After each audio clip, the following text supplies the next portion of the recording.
안녕하세요.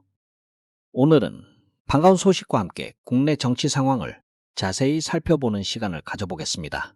먼저 긍정적인 경제 안보 소식부터 전해드리겠습니다. 이재명 정부가 최선을 다한 노력으로 우리나라 유조선이 호르무즈 해협을 우회해 홍해 항로를 성공적으로 통과했습니다.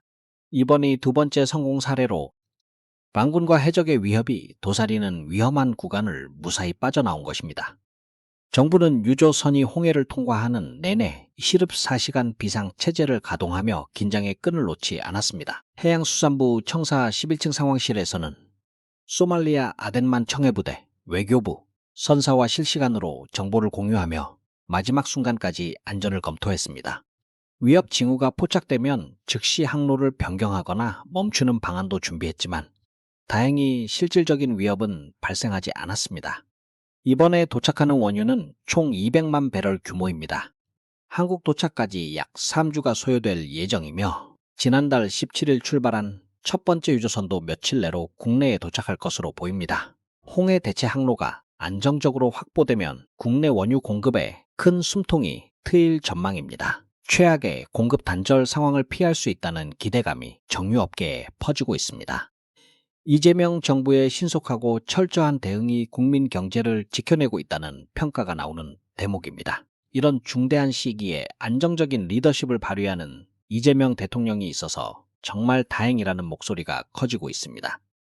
만약 과거처럼 윤석열 정부가 계속됐더라면 생각만 해도 아찔했을 상황입니다. 국민의힘은 여전히 색깔론과 갈라치기 정치로 일관하고 있지만 정부는 묵묵히 국정을 챙기며 국민 안전을 최우선으로 움직이고 있습니다. 최근 선거 유세 현장에서는 국민의힘 장동혁 의원이 대구에서 또 한 번 논란의 발언을 쏟아냈습니다. 2026년 현재임에도 그는 이재명 대통령을 김정은 대변인이라고 공개적으로 비난했습니다. 대구라는 특정 지역에서만 이런 극단적인 색깔론을 서슴없이 내뱉는 모습은 안타깝기 그지없습니다. 장동혁 의원은 국가보안법 위반 논란이 있는 김부겸 전 의원을 공격하며 국민의힘이 무너지면 일당 독재가 된다고까지 주장했습니다. 북한 노동당이나 중국 공산당 같은 일당 독재를 운운하며 국민을 분열시키는 발언은 공약도 없이 색깔론으로 연명하려는 낡은 정치의 전형처럼 보입니다. 이런 수준 낮은 막말이 대구, 부산 일부 지역에서만 반복되고 있다는 점도 문제입니다. 수도권이나 다른 지역에서는 이런 발언을 하기 어려우니 특정 지역에만 의존하는 전략으로 비춰집니다. 더 안타까운 것은 일부 보수 언론의 대응입니다. 조선일보와 중앙일보 등은 국민의힘의 색깔론 공세는 제대로 지적하지 않으면서 부산을 방문한 민주당 지도부의 사소한 실언 하나에 과도한 집중 보도를 쏟아냈습니다. 특히 국민일보는 민주당 관련 설화를 대대적으로 다루며 김재현 변호사 인터뷰를 통해 아동 성희롱 프레임으로까지 몰아가는 모습을 보였습니다. 발언이 부적절할 수는 있지만 기사량과 비판 강도가 지나치게 편향적이라는 비판이 나오는 이유입니다. 언론이 공정성을 잃고 특정 정당 때리기에만 열을 올리는 모습은 유감스럽습니다. 이런 상황에서 민주당 내부에서도 영남 지역 방문 빈도를 조절해야 한다는 의견이 나오고 있습니다. 천정배, 전재수, 하정우, 김부겸 등 지역 기반이 있는 인물들에게 맡기고 다른 지역에 더 집중하는 것이 선거 효율성을 높일 수 있을 것 같습니다. 저 개인적으로는 진영 논리를 넘어 실질적인 정책과 국민 삶의 개선에 집중하는 정치가 자리 잡아야 한다고 생각합니다. 색깔론으로 국민을 가르는 시대는 이제 끝나야 합니다. 한편 뜨거운 관심 지역인 평택을 여론조사 결과가 나왔습니다. 인천일보가 한길리서치에 의뢰해 올해 5월 1일부터 2일까지 평택시을 선거구에 거주하는 만 18세 이상 남녀 500명을 대상으로 실시한 조사입니다. 무선 전화 가상번호 탭RS 방식으로 진행됐으며 응답률은 7.7였습니다.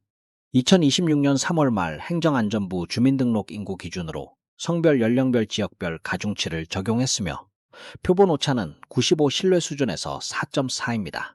자세한 내용은 중앙선거여론조사심의위원회 홈페이지를 참고하시기 바랍니다. 조사 결과 평택시을 국회의원 재선거에서 민주당 김용남 후보가 38로 선두를 달리고 있습니다. 조국혁신당 조국 후보는 23로 뒤를 따르며 7.8포인트 격차를 보였습니다. 국민의힘 유이동 후보는 19.8, 자유와혁신 황교안 후보 9.6, 진보당 김재현 후보 9.3 순이었습니다.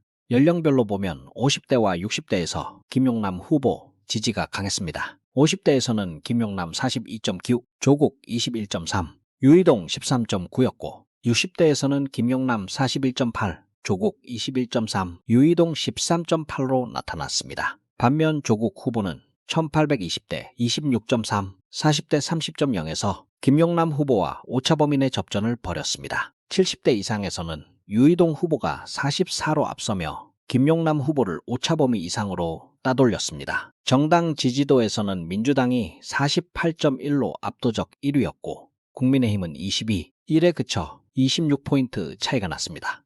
조국혁신당 7.6, 진보당 5.6, 개혁신당 2.4 순이었으며 지지정당 없음 7.1, 잘 모름 3이었습니다.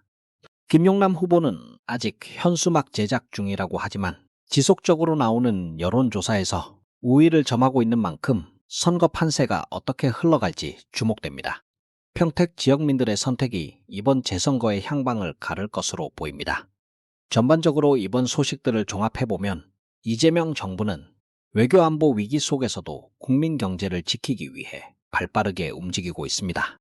반면 야당은 여전히 낡은 색깔론에 매달리며 국민 분열을 부추기는 듯한 인상을 줍니다. 선거가 다가올수록 정책 중심의 건강한 경쟁이 이루어지길 바랍니다.